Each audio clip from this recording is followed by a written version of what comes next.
আমরা অনেকেই ব্রয়লার মুরগি রান্না করি, কিন্তু মুরগিটা ভেঙে যায়। আজকে যে পদ্ধতিতে রান্না করব মুরগিটা আর ভাঙবে না। এই জন্য আমি কিছু পরিমাণে তেল নিয়ে এর মধ্যে আলু দিয়ে দিয়েছি। এরপর একটু লবণ দিলাম, একটু হলুদ দিলাম, দিয়ে আলুটাকে খুব ভালোভাবে আমি ভেজে নিব।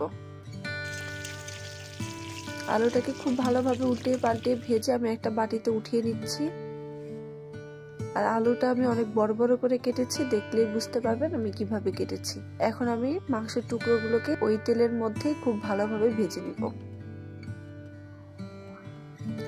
আমি কিন্তু এই মাংসের টুকরোর ভিতরে কোনো প্রকার লবণ বা হলুদ কিছুই দেইনি।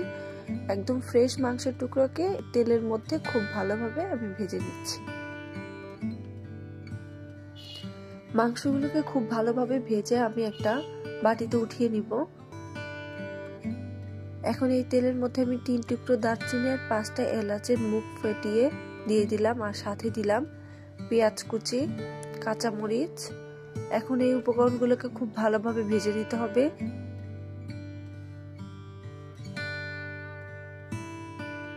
পেঁয়াজ মরিচ ভাজা হয়ে গেলে এর মধ্যে আদা বাটা 1 চামচ হাফ চামচ, রসুন বাটা 1 চামচ হাফ চামচ, জিরা বাটা 1 চামচ হাফ চামচ করে দিয়ে দিলাম।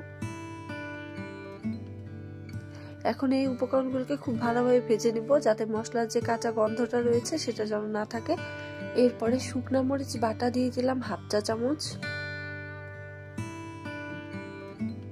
অল্প কিছু পরিমাণে পানি দিয়ে এই মশলাগুলোকে খুব ভালোভাবে কষিয়ে নিব।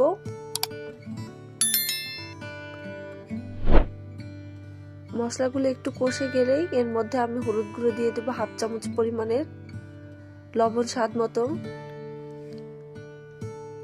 দিয়ে আমি খুব ভালোভাবে এটাকে আবারও কষিয়ে নিচ্ছি, নেড়ে চেড়ে নিব। এটা যখন একটু কষানো হয়ে যাবে তখন এই পর্যায়ে আমি দিয়ে দিব টমেটো। টমেটোটা দিয়ে আমি খুব ভালোভাবে এটাকে উল্টিয়ে পাল্টিয়ে দিব, নিয়ে ঢাকনা দিয়ে দিব। ঢাকনা দিলে টমেটোর মধ্যে থেকে যে পানিটা রয়েছে সেটা বেরিয়ে আসবে। এরপরে আমি ভেজে রাখা মুরগিটা দিয়ে দিলাম, আর সাথে দিয়ে দিলাম ভেজে রাখা আলু। এই উপকরণগুলোকে খুব ভালোভাবে আমি উল্টিয়ে পাল্টিয়ে নিচ্ছি। এই পর্যায়ে আমাদের চুলার আঁচটা একদমই মিডিয়াম লো করে দিতে হবে, যাতে মাংসটা পুড়ে না যায়। খুব ধীরে ধীরে উল্টিয়ে পাল্টিয়ে ভেজে নিতে হবে মশলার সাথে, এবং একটু পরে ঢাকনা দিয়ে দিতে হবে। দিয়ে একটু কষিয়ে নিয়ে অল্প একটু পানি দিয়ে আবারও কষিয়ে নিতে হবে। পানিটা দিয়ে হালকা নেড়ে চেড়ে ঢাকনা দিয়ে দিব। এই পানিটা যখন একদম কমে যাবে তখন খুব ভালোভাবে আবার উল্টিয়ে দিতে হবে। এই পর্যায়ে খেয়াল রাখতে হবে মাংসটা যেন লেগে না যায়। দেখতে পাচ্ছেন পানিগুলো পুরোটাই শেষ হয়ে গেছে। এখন খুব নেড়ে চেড়ে আর একবার পানি দিয়ে কষিয়ে নিচ্ছি। আমি কিন্তু 2 বার পানি দিয়ে এই মাংসটাকে কষিয়ে নিলাম। খুবই অল্প পরিমাণের পানি দিয়েছি। এখন আবার ঢাকনা দিয়ে দিলাম। দেখতে পাচ্ছেন মাংসের মধ্যে থেকে তেলটা খুব ভালোভাবে উঠে এসেছে। মাংসটা প্রায় কষানো শেষ হয়ে গেছে। 2 বার কষানো শেষ হয়ে গেলে এখন এই রকম অবস্থায় চলে এসেছে। এখন এই পর্যায়ে আমি ঝোলের জন্য পানি দিয়ে দিচ্ছি। 1.25 কাপ পরিমাণে পানি দিয়ে নিয়েছি এখানে। নিয়ে এটাকে নেড়ে চেড়ে দেখলাম ঠিকঠাক আছে, মাংসের গায়ে গায়ে এবং আলুর গায়ে গায়ে এইভাবে ঝোল রয়েছে, তাহলে বুঝবেন যে ঝোলটা দেওয়া ঠিক হয়েছে। এখন ঢাকনা দিয়ে দিব। ভিডিওটি ভালো লাগলে অবশ্যই চ্যানেলটি সাবস্ক্রাইব করুন এবং পাশে থাকা বেল বাটনটি অন করে দিন ভিডিওর আপডেট পেতে।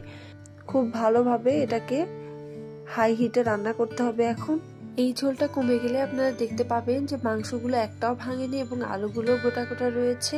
কিছু পরিমাণে ধনেপাতা দিয়ে দিয়েছি। যারা ধনেপাতা খান না তারা এটাকে বাদ দিয়ে দিতে পারেন। এই তো দেখতে পাচ্ছেন প্রায় রান্নাটা শেষ হয়ে আসছে।